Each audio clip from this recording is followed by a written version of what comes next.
Hello everyone and welcome to Module 1. This week what we are going to do is kind of conduct our own survey of abnormal psychology. We're going to try to define what it means to be abnormal, as well as look at history of abnormal psychology and disorders and how they were viewed and treated.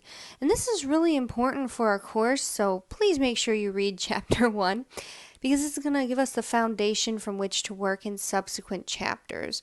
Because we are going to look at an array of psychological disorders, what factors make them abnormal, as well as how treatment is conducted for such things. So, that's a little preview of what we're looking at for the entire semester. So this chapter is very important. Gives you good perspective. With that being said, I just want to show you really quickly what Module 1 is going to look like. We don't have any homework for this week, but you know what? I will post our assignment for next week in this module so that you can get started if you want to. But always at the top, we're going to have instructions for the unit. So I put our instructions here. We have our chapter PowerPoint, followed by the lecture videos. So once I'm done recording this video, I'm going to upload it into this content folder. Usually I try to break them up into 1 or 2 or 3 or 4 videos, no more than 10 minutes each, so that way you can give yourself a break, as well as, if we have not good internet connection, you don't have to be waiting for a 40-minute video to buffer. In our supplementary materials for this week, I've included a very informative YouTube video. These viewings and readings that I'm going to put in our supplementary files are not required work, but they're going to help illuminate and enrich the content that we're learning. So in our text, we're going to talk about the history of asylums, for example. Not too much, but enough to understand, some of the atrocities that were committed. Well, I kind of wanted to go off of that same vein, and I've put in a clip from a video from Democracy Now! From a film called Bedlam, which I'm not going to give away too much, but you should recognize that name from our reading. So it's going to talk about how in the United States, basically we're quite deficient in serving people with severe psychological disorders. And so what this film is looking at is how people with severe psychological disorders are treated in the United States, and it tries to make a note to account for how socioeconomic status or class and race can also factor into those issues. It's very informative. It's by psychiatrist Philip Rosenberg.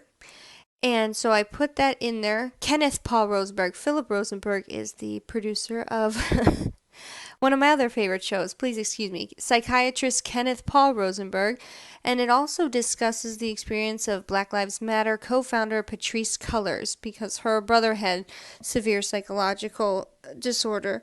So there are some triggering events if you have a psychological disorder yourself, or if you've known someone who's gone through that process, it may bring up some negative emotions, so that's just a little warning. But you can find that video in the supplementary materials. It's about 46 minutes long. It's quite interesting, so I urge you to check that out. So with that being said, let me get started on our PowerPoint for this week. I hope you all can hear me okay. I'm going to check this audio once we're done, because I'm actually recording it through my Xbox headset because my computer one was just not clear enough. So, Chapter 1, Abnormal Psychology, Past and Present. So what we're going to look at, like I said, is just a general survey of the past and how we viewed psychological disorders and trauma, how we've treated it, and that past is important for informing present practices and future progress. So, topic overview. What is psychological abnormality? I'm sure we have an idea of something, what it means when something's abnormal, but how do we determine someone is psychologically abnormal? We're going to look at how that kind of stems, that definition, because it's questionable. What is treatment? We're going to look at how people are treated now, how people were treated, and how the perspectives of psychology themselves informed that treatment. So how would someone who looks at psychogenic causes treat someone versus somatogenic perspective? Don't worry, I know, big words, I'll explain them. How was abnormality viewed and treated in the past, recent decades, and current trends, as well as moving forward? Quick note, these PowerPoints are not all encompassing. I used to do a lot of details on them and I used to keep my lectures quite long, but then I realized a lot of my students weren't reading because they were like, well, why do I have to? It's all here. So I've really tried to condense my PowerPoints so that you all can take a look at the reading for yourself. But if you have any questions, feel free to ask me. Remember, the PowerPoints are not a substitute for reading. These lectures are not a substitute. They are to work with your reading. So there is a case study listed in the first page of our chapter, and it talks about Joanne cries herself to sleep every night. She's certain that the future holds nothing but misery. Indeed, this is the only thing she does feel certain about.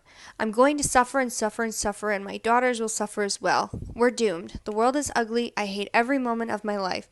She has great trouble sleeping. She's afraid to close her eyes.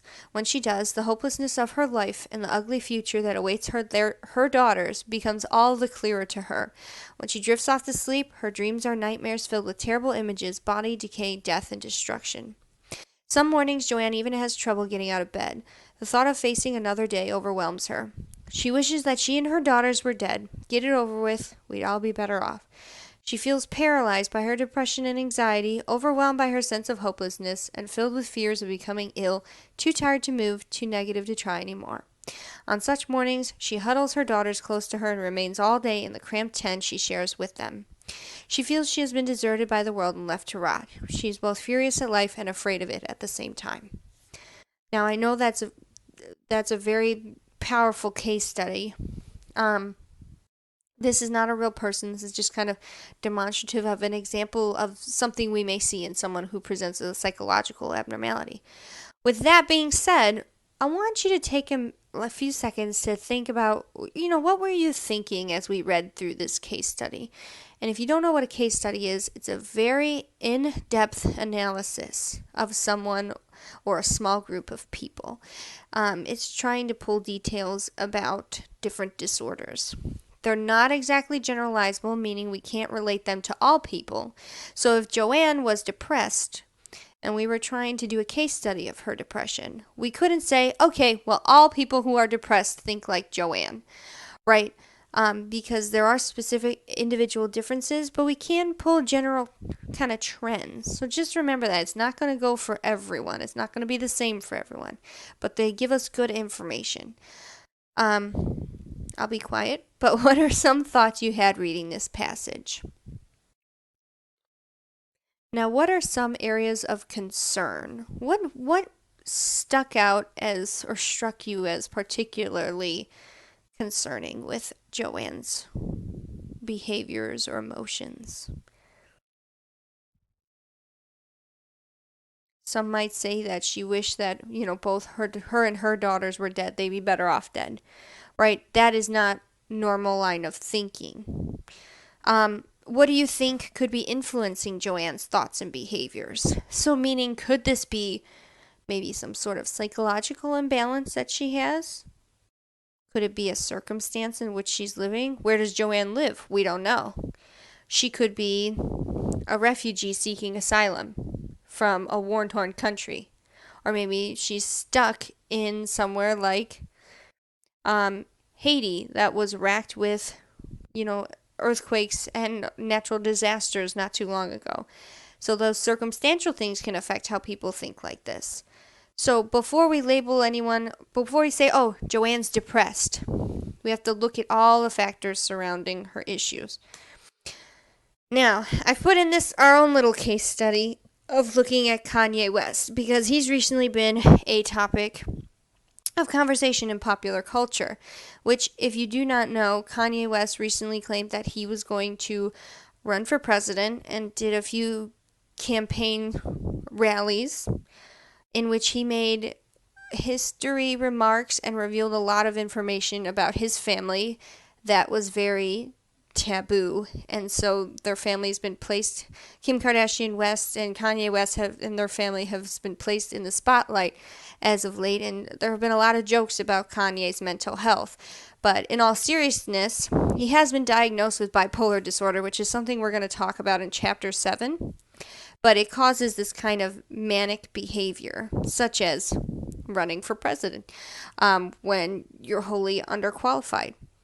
Um, but with that being said, I put in this little bit from, I think, the New York Post. So, not the most reliable source of information, but I corroborated this with other sources. This was just a good copy paste bit.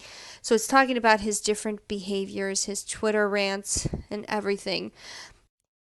Likely the things that he's saying and doing are not what, quote unquote, people who are normal would do. So we see some abnormality in his behavior, and it could be, and it's most likely attributed to his psychological disorder.